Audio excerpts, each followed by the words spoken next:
চলুন আজকে দেখে নিই আপনার জন্য স্বয়ং মহাদেবের কী বার্তা রয়েছে এই মুহূর্তে। তিনি আপনাকে ঠিক কী বলতে চাইছেন। পেজ অফ পেন্টাকেলস, আপনি হয়তো নিজের ফাইন্যান্সিয়াল উন্নতির কথা ভাবছেন, নিজের আর্থিক উন্নতি করতে চাইছেন, কিন্তু এখানে কুড়েমি দেখা যাচ্ছে। অনেক কিছু আপনি প্ল্যানিং করছেন, আমি এটা করব সেটা করব। করার সময়টা যখন আসছে আপনি কিন্তু ভাবছেন আজ থাক কাল করব, এখন থাক পরে করব। তো মহাদেব আপনাকে বলছেন এই কুড়েমি ত্যাগ করে একদম কাজটা শুরু করে দিতে। সাকসেস কিন্তু আস্তে আস্তে চলে আসবে। আরেকটা বিষয়, অতীতের কিছু বিষয় নিয়ে আপনি ভীষণ রকমভাবে স্টাক হয়ে রয়েছেন, আপনার মন খারাপ।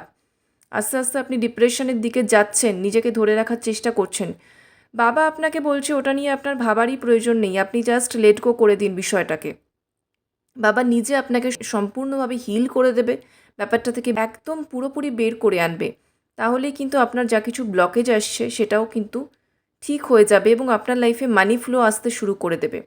আরেকটা বিষয় হচ্ছে, উনি কিন্তু আপনাকে বিভিন্নভাবে গাইড করছে। আপনি এই মুহূর্তে আপনার নিজের ইনটিউশনকে ফলো করুন, আপনি বুঝতে পারবেন উনি আপনাকে ঠিক কী কী বলছে। আরও একটা বিষয় যেটা হচ্ছে, এখানে কারোর সানমুন একটু খারাপ হচ্ছে, মানে হচ্ছে বাবা মার সঙ্গে সম্পর্ক খারাপ হচ্ছে। সেটা হলে কিন্তু আপনার ইনার ম্যাসকুলাইন এবং ফেমিনাইন এনার্জির মধ্যেও ব্লকেজ হবে বা হচ্ছে।